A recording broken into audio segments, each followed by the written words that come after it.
King of Podcasts Radio Network proudly presents The Wrestling is Real podcast, because wrestling needs us. No, we're not going to talk about the Oscars. We are definitely talking tonight about Impact Wrestling Rebellion, which just concluded as I record this edition of the Wrestling is Real podcast. Thanks for being here. Just going to get right into it. And a little bit later on, before I go and wrap things up with a recap, all together this podcast, I want to go ahead and address the Mickie James Mark Carrano situation. We're going to talk about that. I haven't had a chance to talk about it because it all broke after. Why is it all breaking after this show? I get done recording on Thursdays. What is going on with Thursdays and Fridays? There's just so much news breaking afterwards. So I have to go and do another show. Luckily, I had this post show to do tonight for Rebellion, which was from Skyway Studios, Nashville, Tennessee, where Impact has been running their tapings ever since the pandemic started. And what we got was a very good night of matches. Listen, I enjoyed the pay-per-view. If I want to go and give it a grade, I'm going to give it a B. I don't think anybody gave us a bad match. Really, there was just one match I just did not care about, and that's going to be Brian Myers and Matt Cardona. You're just there's no way to give me any interest in that match. Now, as for the main event, which is what brought a lot of people to the dance, it was built up really big. I think it delivered about as good as you can get. Could there have been was it a perfect match? No. But it was a really good match. A really good match. And I think just the hype of the match just really built this match to be something more than it could have been. And it told a good story. Bottom line, Kenny Omega now holding 3 belts. After Rich Swann was able to go ahead and unify the TNA and the Impact Wrestling titles, which we know that the TNA title had not been recognized for a long time, but because of the unification match back at, Hard to Kill, and Rich Swann went ahead and unified both belts, that made the sense for how everything got set up for that to mean something, to build up. So Rich Swann was being built up very well. He'd been built up as a strong champion. And I think the build throughout for these two to go and meet with each other eventually was a very good feud. I think the way that Kenny Omega has been brought into the mix has been good. Now the ultimate change happens here because Kenny Omega wins over Rich Swann and thus now is Impact World Champion along with AEW World Champion. What do you do next? Because Kenny Omega now will be featured. Is he going to be featured in a part-time role where he's kind of like a Brock Lesnar type?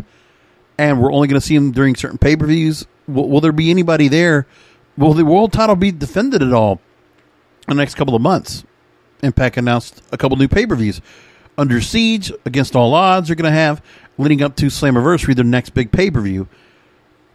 And so I would imagine the next time that Omega probably gets to defend that belt would probably be at Slammiversary, unless he make him defend it at another show leading up to it. But with Omega as champion, now in this setup, you can't help but look at what's happening here. And Impact Wrestling, I feel like they want to be the company that is, in a way, as friendly an organization as AAA is with other organizations, or the same thing with New Japan is with other organizations, that they're not afraid of working with other companies, and the same with AEW. And if they put a match together where their world champion is beaten, then that person becomes world champion. They take that belt. So they're able to go and claim that belt, and then you have it being defended. And here's the other thing. The Impact Wrestling title, will that be shown on AEW television? Will Kenny Omega go out with the belt? He has to. We have to see him on Dynamite Wednesday night holding the new belt. Now, he hasn't gone out with the AAA belt. At least as I don't think so. But I would imagine he's got to be doing the belt collector gimmick, so he should come out with the AAA Mega, with the Impact World title, and with the AEW title. And does that mean he also takes the TNA title with him and brings it along? Like, these are all belts he should be collecting. Bring them all with him, if you decide to. That's a story that you can tell. If they decide to go and do that, that's the right move to go with anyway. So again, no crowd. We couldn't have that. And I feel like they're going to probably do something where Slammiversary might get to the point where they might get the fans, because we're already seeing MLW is going to bring fans to their next show coming up in, I think, is July.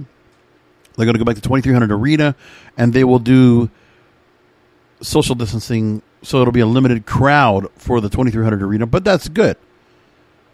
And then what you have here in this night, the matches didn't go extremely long, which is fine. That wasn't a bad thing that they did. Starting off the night, Rosemary and Havoc in the pre-show match defeated Kimberly and Susan, who would come back later to go ahead and assist Deonna Purrazzo in her women's knockout title match.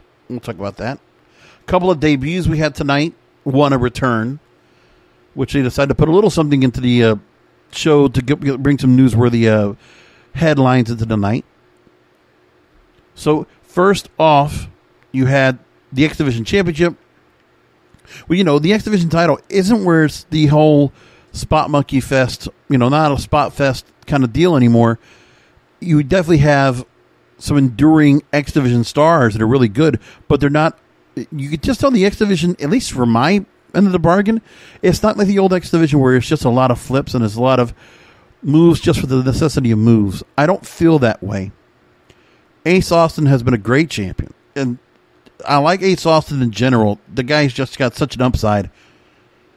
I've talked about him too much just to not repeat it again. It's just the truth. Josh Alexander, 2 stories on this night, because you saw 2 tag team stars in different tag teams being brought out and spotlight on them as a single star. Josh Alexander gets that right here. And the TJP, who's been a mainstay, who's also been X Division champion before. Josh was great in this match. Really stood out. Now, I remember seeing him come in as walking weapon when he first came in to Impact. And always heard some good about him from Canada and how in his work up there. But then, of course, the overshadowing of him in a tag team with Ethan Page was just a standout. Who didn't like the North? What a tag team they were. They were great together. But Josh Alexander just has that much talent. Him and Ethan just have equal talent. They're just very good. So to split them apart is not a bad thing. But Ethan Page now going over to AEW, he's going to team up with Scorpio Sky. I get that. And it's not a bad thing, not a bad place to be. Because they already gave Scorpio Sky a little bit of a singles taste, but I guess putting him back in a tag team to create some kind of a friction down the line, go another traditional tag team feel, probably works better. So I can imagine that. Now back to Josh Alexander. Ace Austin played on defense because of the triple threat. Ace Austin was on his heels, was on his back foot the entire time. But did really great match with these guys. Great triple threat work throughout. A lot of triple threat moves. So he did get some of the X Division's feel of the moves with certain things. Josh Alexander showing quite a bit of strength in the match, but he was the standout. And it's good to see him hold this belt. I mean, the direction they got him here was one thing, because I didn't feel like, I mean, I know he was in the X Division hunt for the last few months, but it is pretty quickly they brought him in. But you have to consider that he was already tag team champion. To go ahead and make his way over here and to make it into this match says a lot. Plus, it's a big difference when you don't have Rohit Raju and the feud he was having before holding the X Division title, and the whole deal they had with TJP before, because that was just kind of hold over with a feud that were going on for a long time. But this match was good. Strong. Next match was not that bad either, but it will be remembered for one thing. This 8-man tag team match, Violent by Design, Eric Young, Diener, Joe Doering, and Rhino versus Eddie Edwards, Willie Mack, Chris Sabin, and James Storm. So Eric Young hurt, torn ACL during his match with Eddie Edwards. He does come out to introduce Big Cass as W. Morrissey. As we know, I believe it's William Morrissey's his real name. So he comes out. He looks just like Big Cass, but he's gotten jacked. He's definitely gotten himself in bigger shape. And I don't think he overwhelmed, but I don't think he screwed anything up. I feel like he's gotten better. And he's definitely grown into the big man role. He looks more of a big man. So if he would have stayed, if somehow WWE would have stayed with him, they could have had him, because remember, he was so skinny. He was built, but he was very, he had a different build. It was more of a basketball build. But just like you say, I would say like Kevin Nash. Kevin Nash, could have also been said, kind of had a bit of a, was tall, but it was more of a tall. But now you see Big Cass comes in as W. Morrissey. He's much more built and definitely plays big guy well now. He's definitely, he is warmed up to the big man role the way a big man's supposed to be. And, his finishing move still is very strong. It still works. East River Crossing. And got a clean pin on Willie Mack. So the showcase was on Morrissey as part of Violent by Design. And it makes that faction more prominent, makes them more important. So I give that, I understand where they went there. Not a bad place to put him. But now, this is where Morrissey needs to be the standout of this group, because amongst Diener, Joe Doering, and Rhino, you would think the spotlight's on Morrissey for where he's at. So he didn't look bad. It was not a bad debut for him. It was fine. Much better than I would say for Brian Myers and Matt Cardona. And that's because I just feel like these guys are getting a chance to work. And they're getting just to play out a storyline which is of their own accord, which is playing up their own history with each other, which I don't care about. And I'm sure there's a lot of WWE fans that might still care about where Zack Ryder and Kurt Hawkins come from, and where they're going right now in this feud. The match was fine. I don't have anything bad to say about it. I just don't like the feud. I just don't care. And I don't think Impact Wrestling could do anything right now with either of these two guys unless you make a complete change. But I think that's what they're going to try to do. You let these guys come in as they were. They're kind of outcasts coming into this company, and they need to develop into new stars. Become something they're going to be, that's going to be a removal of any kind of stench or any kind of feeling that they might have had before. Take that away from them and build them into something different. Now, they haven't done anything with Heath, but then he got hurt. But I think that's what they were trying to do, is that they don't want to just create a new character all of a sudden and create something new developmentally. They just can't do that. Especially these two stars. Well, Zack Ryder is typecast. I mean, he still has the Rough Rider in his moveset. And he still looks like Zack Ryder. So he's typecast in this role. He's Matt Cardona. Even when he was in AEW, he looked the same. So you really, there's nothing where he's going to be built into something else yet. And who knows if they're going to. With Brian Myers, the same thing. They're typecast, and so it's such a typecast in WWE style. When you've been in that company for over a decade, like both of those guys, what can you do to make them just be something completely different? When they've been in front of our eyes for so many years, what do you do to completely change them altogether? Because give me an example of somebody that was in the company for over 10 years and truly, they're not going to go back to the company. I don't see anything that where Brian Myers and Matt Cardona ever make their way back to WWE after this. But they've been put in so many storylines as secondary players. Really, were they ever put anywhere near the top? No. See, there's a difference between you see Lashley going away after being in the company for a while, or Drew McIntyre after being there for a while, or Christian after going away for a while, because they had some kind of championship, some kind of star power to them. They had some kind of a spotlight, or they were given a push. Really, what push did we get for Zack Ryder? Okay, U.S. title. But I feel like that was kind of just like a reward for really kind of elevating the social media presence on YouTube that WWE never had. And the truth is, because of the True Z Long Island story, I think that kind of presence on YouTube, I'm going to say that a lot of the social media changes that were made by WWE We're as a result of what Zack Ryder did. He trendsetted. He evolutionized the setup on social media. He did something with himself on social media that nobody else did. And because it wasn't with WWE's footprint on it, it didn't have their influence. It was kind of just saying, okay, here, we're going to give you a title. The crowd really likes you. We'll put a belt on you. We'll let you go out there, and you can go and stand up in the ring with John Cena and Daniel Bryan. We'll let you do that. After that, nothing. You got thrown into a wheelchair and got pushed off by Kane. And then what else? I mean, that's where we are. Zack Ryder was always just that spot. And even as Long Island IZ, it was a goof in some ways, but then he made it into something more, and people really got into it. But now, with Brian Myers, same thing. You know, Kurt Hawkins, him with a cane, or what he did going into, and again, he was just pushed as a jobber.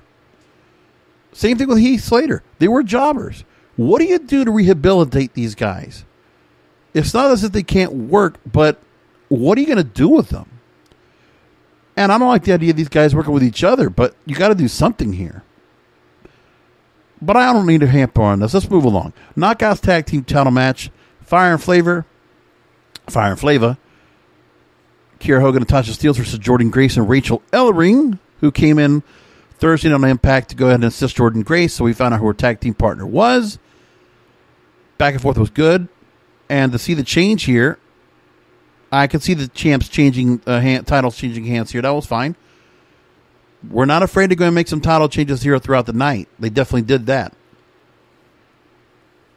And then we move along to last man standing match. Sami Callihan versus Trey Miguel. Another match featuring another star turning single star.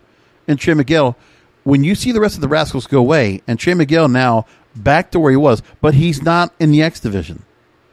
There's a thought process, obviously, with an Impact Wrestling. Trey Miguel does not have to be X division. This guy has something more. And there's a lot that could be read into the fact that it was Desmond Xavier and Zachary Wentz that left to be MSK, which they're doing fine. Listen, they're champions over there in NXT. And they're on Tuesday nights. Listen, they're doing just fine. And Trey Miguel being here on his own and getting the Sami Callihan match, a Sami Callihan feud. There's something to be said, a rite of passage for anybody that gets to wrestle with Sami Callihan. This is where Sami Callihan wants to be. I believe he feels like he already was champion before. He's been in a faction. He ran it. He's done a lot of things. He's been very creative, and he's gotten to do a lot of creative things throughout. And I feel like he's a rite of passage star. You have to go through Sami Callihan to move up to the main event.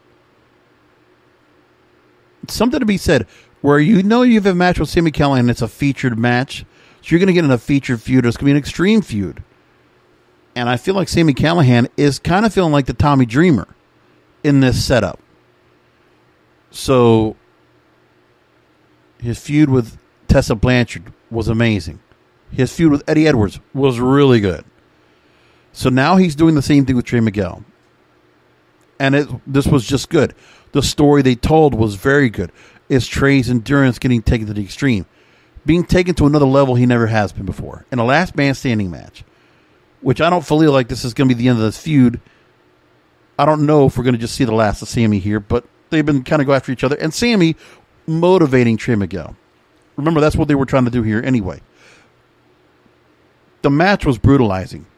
Now, there were kind of a couple times where they tried to use the tables, but tables misfired. Just didn't have them like easily break. Instead, we're seeing the legs get bent, and the legs were getting used, and the tables were getting used the most. There was one moment where, what was the word they used it? What was the word the Matt Striker said? Impaled, that's right. Impaled Trey Miguel on top of the legs of a table. That looked really good. And overall, Trey Miguel wins the match. Also taking a big table shot outside the ring to finish up the night. But that was a really good match. It wasn't overly extreme, overly bloody, anything like that. It was just pretty violent and very brutal. It was a very physical match. With some extremes without all the extra stuff. No tacks, no blood, no glass, no Legos, which that's fine. It's nice not to have at a pay-per-view tonight. I actually can appreciate that. Tag team titles, Finn Juice, Dave Finley, Juice Robinson versus Good Brothers, Doc Gallows, and Carl Anderson. Not much to say about this match. Finn Juice gets over, retains, and that's fine with me. I mean, Good Brothers, they put out a good match, but this was not anything I was going to really... I don't have much to say about it. I looked at it, and I don't know. It was a good match. That's all I got to say about it. Not much more I want to say. Impact Knockouts title match leading up to the main event. Deonna Purrazzo, the Virtuoso, versus Tenille Dashwood. And yes, I believe they both face each other in NXT, or they definitely knew each other in NXT going back to Performance Center days. And the dynamic's really weird because we know that Jordynne Grace is trying to go and make herself into another match to go and take on Deonna Purrazzo, but then they decided to swerve in that match where Tenille Dashwood in a number one contenders match of Hardcore Justice wins in an interference style. But that's the thing with Deonna Purrazzo, is that it's a constant interference that keeps her with the belt. She is, in other words, the chicken should heel. It has to have help from Kimberly and Susan to keep the belt. No difference tonight. So Tenille Dashwood, I feel like, played more of the face in this match. And the Stooges all came out. And that's why I got a little bit miffed, because I was just saying, we saw there was a point where Tenille Dashwood had a pin attempt on Deonna Purrazzo, and then Kimberly and Susan, they're going toe-to-toe with Kettle with a K outside the ring, whatever crap. And they had it a couple times where Tenille Dashwood had the upper hand, was able to go and get that win, but it was constant interference. And it's one of those, it's in the annoying plunder department, I just don't care for. But we know that Impact Wrestling likes to do this plunder. They do like to go and have some disqualifications. They like to have some of the things that were happening. But they give us a winner, and Deonna Purrazzo getting the win. But the reason is because they want to keep the belt on her, and now we see the overlying reason why. Because Taylor Wilde has come back. She returns, and she looks about the same as the Taylor Wilde was, remember? Which, if you remember, she was really good. I thought she was a pretty good Knockouts champion, especially during the time with Gail Kim being on top for all that time around, and also with Awesome Kong, she had good matches. I'll never understand why she left. It was kind of an abrupt leave, but she's here again. I mean, still looks just about the same. It's been a couple of years. It's been, 7-8 years, I want to say? More than that? Since we've seen Taylor Wilde return. But she was good. And she got in. We're going to definitely see now that Taylor Wilde moves back up towards that main event. We'll see a feud between her and Purrazzo. That's next. The next move into that. The main event, AEW World Title versus Impact World Title. Kenny Omega with Don Callis versus Rich Swann. Mauro Ranallo on commentary. So I will leave everybody talking about Mauro Ranallo and the praise and worship for this man on commentary. I will leave that to every other podcaster out there. Yes, he elevated this match. Yes, he just knows how to call a big fight feel. He knows how to call a big fight. He delivered as you would expect from him. He gave us the quips. He gave us the current references. Let's get down to business. Tiesto, thank you. I laughed. He gave us what, and I'll tell you what, Mauro Ranallo with Matt Stryker and D'Lo Brown, that team felt really good. We all know if Impact Wrestling had the Bucks, Mauro Ranallo, if he could come in and do work, I mean, he's good anywhere. Let's make that point clear as well. Mauro Ranallo can call any match and make it good. My thing was in NXT, they made him go so over the top. for matches that didn't need to be over the top. Like it was like calling a takeover match where it didn't need to be a takeover style match. But that's what he does. But more Ronaldo, to his credit, I think he did an amazing job making Rich Swann look like $1 million. He elevated him great. They told the great story. The backstory was great. Kenny Omega, excellent match from him. I feel like he did elevate Rich Swann to a really great match together. This was not a perfect match. There were a couple of spots that felt a little bit off. The handstand, whatever move that Rich Swann does outside the ring to go ahead and counteract on Kenny Omega, and all he did was kind of fall on his head. It still looked fine because it told a good story, and Kenny Omega played into that. I don't know if that was supposed to have happened or not, but Kenny Omega playing on that injury and playing up the fact we had the spine, neck, and back injury that Rich Swann had suffered from, which could have been a career-threatening injury. That's still something to be said about what happened there. And going back to the original reason where Rich Swann was champion and he had to go and win that belt, he had to come back and try to win again. The whole story was really good. Rich Swann probably he delivered his best match he's ever given. Probably the best match he ever had. And the story they told where Rich Swann was going toe-to-toe with Kenny Omega for a good 15 minutes, and then Kenny Omega took over.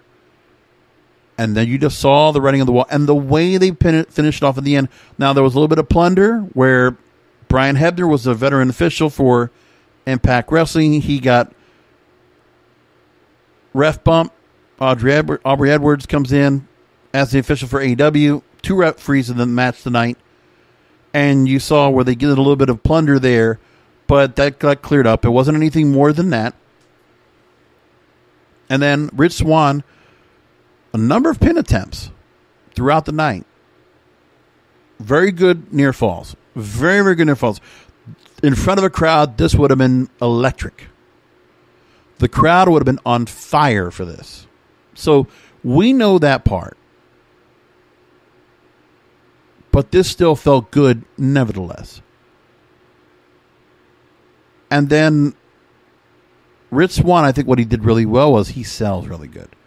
He sold the V-triggers, especially the last 4 or 5 at the end. He sold them amazingly. It looked so good. And then seeing him just looking frail and looking like a lump of clay hanging over the bottom rope. And Kenny Omega dragging him over to that rope to go ahead and just put him in the face of Eddie Edwards, who, as basically Eddie Edwards is the face, and he is the face of Impact Wrestling.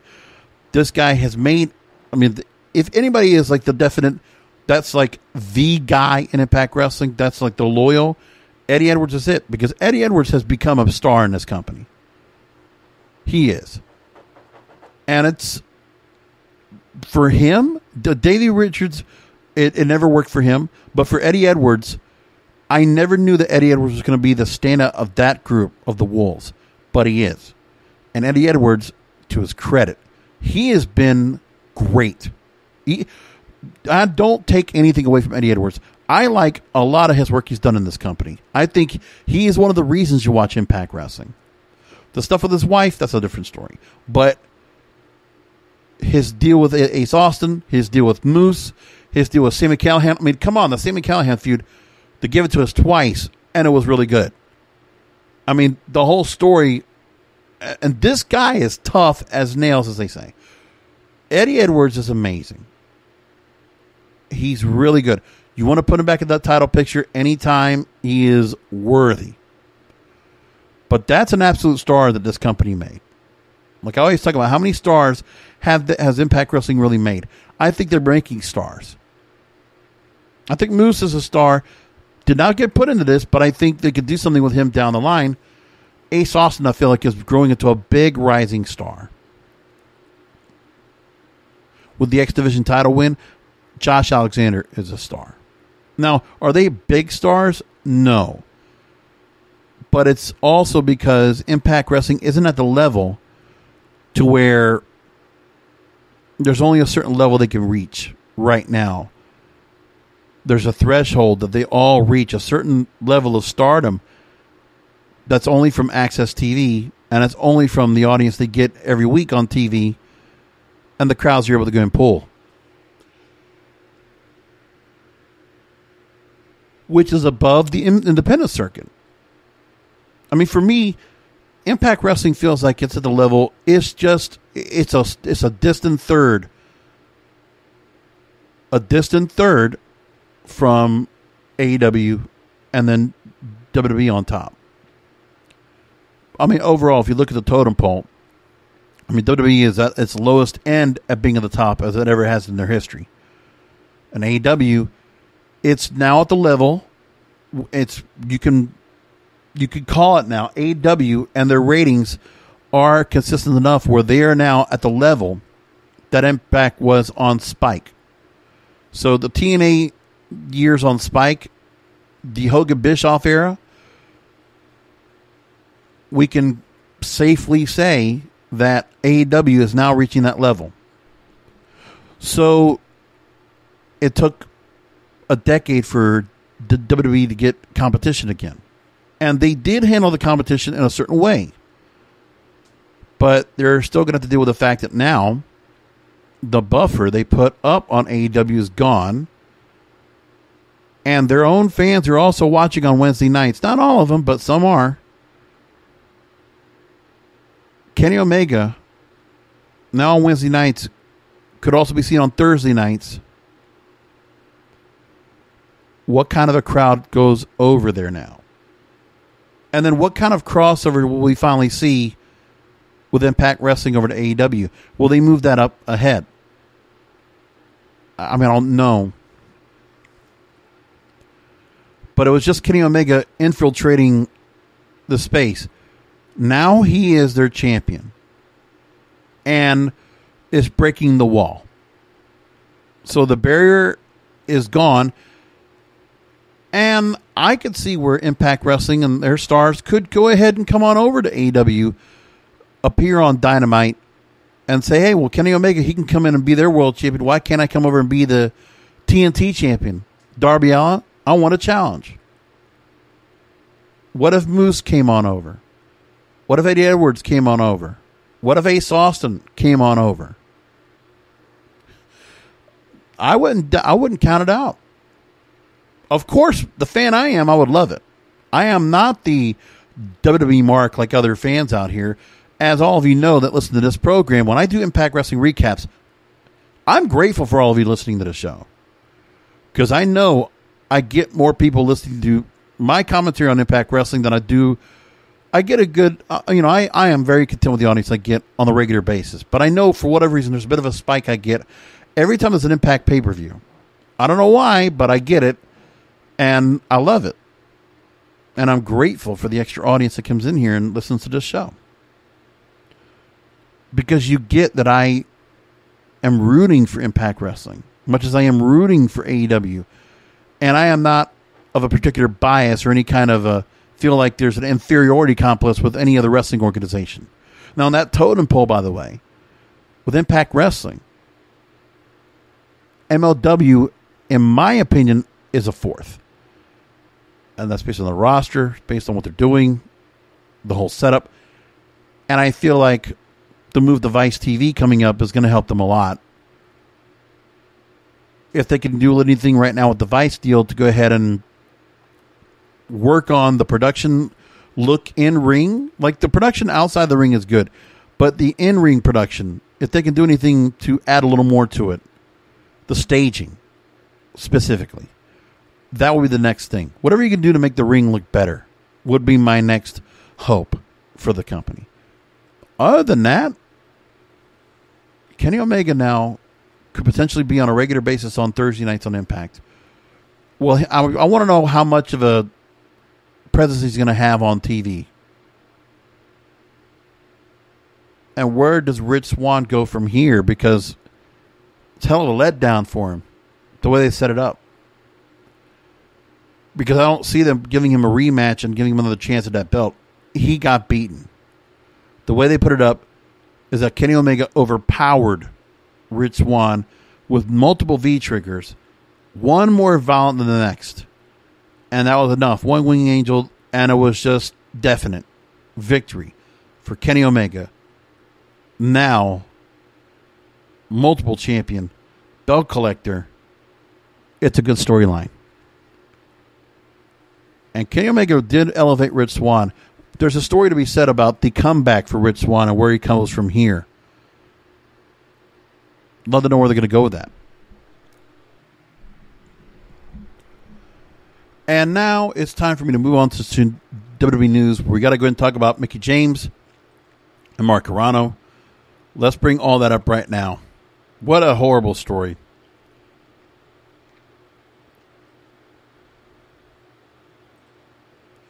So to start off, Mickie James, one of the 10 people that were released 2 weeks ago, and then she learns that she got a box with her ring gear or whatever stuff she also had that WWE might have had, maybe at the Performance Center, I'm guessing. And inside the box was a garbage bag with Mickey's name on it. And apparently, with some of the people that have been featured endeavored, they have gotten the same treatment. So her belongings were sent to her in a trash bag. And it caused a predictable backlash against the company and public apologies from the likes of Triple H and Stephanie McMahon. And as a result, Mark Carrano, you might remember him on Total Divas, and also heard that name as a talent relations executive, he lost his job. Now, he may or may not have been a scapegoat, considering the accounts of former wrestlers who claimed they were treated in the same, but a public display was made nonetheless. And so I'm not going to read what Mickie James said after that, but what happened, let's just be clear, yeah, it really sucks. It was stupid. It was unprofessional. If it was Mark Carrano or somebody else, why even do that? And then there's also a claim now that Mark Carrano, who was fired, his ex-girlfriend Deborah Simmons, has gone on Twitter to accuse Carrano of stealing WWE title belts. And that he hid the belts under the bed in his guest bedroom. Plus, she also tried to say that he tried to kill his ex's cat. Also said that he enjoyed putting her in sticky situations so he could swoop in the last minute and be the knight in shining armor. I mean, the girlfriend makes him sound like a narcissist, a sociopath. And Triple H, after this happened, says, upon learning the disrespectful treatment some of our recently released talent received on behalf of the company, we took immediate action. The person responsible for this inconsiderate action has been fired and no longer with the company. And then Stephanie McMahon would say, I'm embarrassed, Mickie, you or anyone else would be treated this way. I apologize personally on behalf of WWE. The person responsible is no longer with our company. So, the company handled it. A bad egg doing what they did. Sounds like it could have been an isolated incident. Now, Justin Barrasso brings a point about this altogether and encompasses everything. So Mickie James deserved better. You are correct. He also says so did Maria Kanellis-Bennett and other employees who were let go and received their belongings dumped to them in a garbage bag. Now, we already talked about, and it's interesting that we talked about Nick Khan pretty extensively on the show, because everyone else also talked about the fact of how Nick Khan is getting more power and more influence within the company. And obviously changes being made are coming in. Now, how influential was Nick Khan in the decision to let Mark Carrano go? Well, I would imagine that this company as a whole, and the professional standard is being created now under Nick Khan, that kind of story comes out, the company handled it in a very professional manner. Regardless of what you think. And I said this on the show on Wednesday. You're only going to be able to do so much when it comes to the nucleus, the center of the earth that is WWE, this universe, and Vince McMahon, who still has a complete hold on the everyday product. The fact of how good Nick Khan and the team he has put together with him, including his two mainstays from CAA coming into the space, I commend Nick Khan immensely because let's call it as it is. This guy is helping to make this company a juggernaut. And Vince McMahon, in the current state of this company, is doing no favors for Nick Khan for how this company has become a billion-dollar powerhouse of a sports company. Incredibly successful in a pandemic. The kind of broadcast deals he's coming in with, there's something to be said where the NFL or the NBA or Major League Baseball and the decades upon decades of professional of sports they have under their belt, and for a sports entertainment company like WWE that's come in that was always looked at as a joke, only got publicly traded 20 plus years ago. Professional wrestling, as a company, the whole infrastructure of the company outside of the wrestling product is so polished. This is nothing like Turner Broadcasting, which is a different company altogether. WWE is a corporate company. Well, that thing is it's innovative. It's driven. And they have done such a good job of doing what they can to really put the company on the map in a global sense. All the deals they've done, they've made themselves so important to some really huge broadcasting networks, some huge media conglomerates. To get Fox, which is part of Disney, and to get NBC Universal as a part of what they're doing now. The broadcast deals they have in place. The Peacock deal. This is incredible. There's no stopping this company. And it's because of the assurances of Nick Khan. I will keep saying his name because he is the reason this company is where it is right now. This company has a life after Vince McMahon. But now comes a time for the transition of where Vince McMahon takes his hand off the reins. And it may not even be Triple H or Vince McMahon, or Triple H or Stephanie McMahon, or Shane McMahon for that matter. The wrestling component might be taken out. The influence they might have is starting to dwindle. They're getting surrounded right now. The walls that protect Vince McMahon to be able to do what he continues to do, where he can still have the right to rip up scripts and change up storylines and to change outcomes at WrestleMania because he just feels like he needs to swerve the audience. He's only got so much time left to do that. And the way Vince runs things will not be the way that Nick Khan has this company running. You could tell Nick Khan is winning a lot of favors. He is earning so much trust. And what will happen soon is he will ultimately be able to go ahead and head this company into the direction where we want it. And as fans, we should hope for that. Now, we're not going to get the Attitude Era. Again, Vince McMahon cannot recreate that one more time. But then the other question is, what can Nick Khan do? What can he do to turn this around? Because he's not a wrestling guy. He's a sports guy.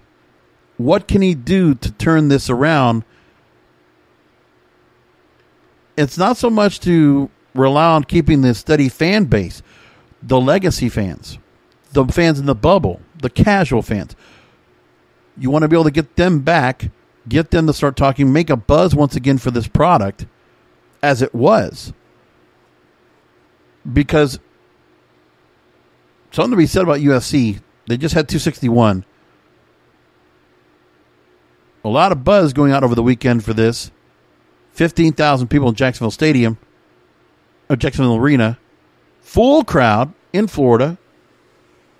Jake Paul making major headlines at this show on Saturday night. A lot of clips, a lot of things. I don't know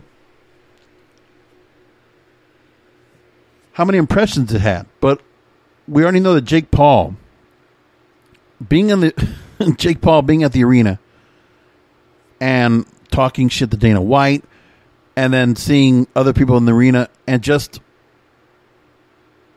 we don't have boxing matchups with that big five field except for Jake Paul.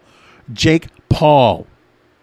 And then what Jake Paul is doing right now is he is circumventing both boxing and MMA together in this Fight Club kind of feel to it, which is like, I mean, Jake Paul's no real professional, but he is becoming this attraction that is the appeal of MMA and boxing fans. You can't look away. He's a train wreck, but you can't take away what he's doing right now. It's incredible. So now you have this going on, and it's taking some of the effect away, whereby WrestleMania has just happened a couple weeks ago, and the fade is gone. You got WrestleMania Backlash coming up, but, I mean, do you feel anything after that whole night? After that whole weekend? The bloom's off the flower. And then Justin Barrasso talks about Nick Khan has his hands full. In addition to branding WWE new markets and platforms across the globe, he also needs to examine under a microscope the way business is handled internally, a process that begins with CEO Vince McMahon. There will need to be changes within the structure of which Khan is well aware. In addition to Cardona, there were other cuts within the company on Thursday. Considering part of his expertise in talent relations, they'll be telling where Khan will change the work climate for the talent roster. Well, that black eye that, if it was Mark Carrano, in fact, that did what he did, if that black eye got exposed like it did, then that's all the fuel that Nick Khan needs to start making changes. That's evidence to make some significant changes. So now, there you go. Remember, they got the NBC Universal deal. They got Fox. Now they got these biographies on A&E. They're making some moves. Then they got Peacock. The exposure on television, cable, streaming, network, it's unquestionable. They're doing so much right now. Okay, I'm going to leave it there. I could talk more about it, but I'm going to leave it right there because I want to keep this a little bit shorter. Again, Impact Wrestling, they got a solid B grade for me tonight. A couple of matches just didn't get my interest. But the wrestling was good. That wasn't the question. Just some of the storylines they have and the threshold they have of them are going to be at a certain level and they can't go much higher. But Impact Wrestling is going to get a spotlight now. Kenny Omega, where will they go next? What kind of a presence is he going to have on Impact Wrestling now? He's going to be now the discussion all the time. Will they give Rich Swann a rematch? Or will they make it where Moose is the next opponent or somebody else? I can see where it could be Moose. I hope it is. That's where things should go next. Moose and Kenny Omega for that Impact World title. Anyway, we'll leave it there. Thanks for listening in. Finding the shows you always do. Come back later this week. Wednesday going into Thursday for another Wrestling is Real podcast because wrestling needs us. Thank you for listening to the Wrestling is Real podcast. You can find all previous episodes at WrestlingIsReal.com or subscribe to the show on all major podcast outlets, including Apple, Amazon, Google, Spotify, and iHeartRadio. Follow the King of Podcasts on Twitter, Facebook, and Instagram at King of Podcasts, and search King of Podcasts on YouTube.